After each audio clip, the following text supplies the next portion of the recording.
जब निजाम ना समझे तो इंसान मजबूर हो जाता है। ये कहानी है जीतू मुंडा की, एक गरीब मजदूर जिसकी बहन मर गई। इसके अकाउंट में थे सिर्फ 20 रुपए और सफर पैसा, लेकिन जब वो बैंक गया रकम लेने, इसे कहा गया अकाउंट होल्डर को साथ लाओ। वो समझ ना सका, ना किसी ने उसे समझाया।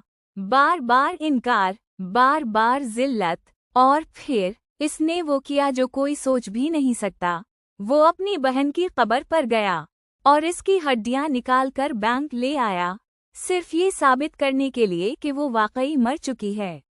सोचें, कसूर किसका था? एक अनपढ़ इंसान का, या एक ऐसा निजाम जो समझाने के बजाय सिर्फ रोकना जानता है?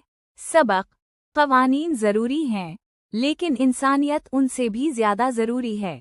अगर सिस्टम बोलना छोड़ दे तो मजबूरी बोलती है। आप क्या सोचते हैं, कसूर किसका है?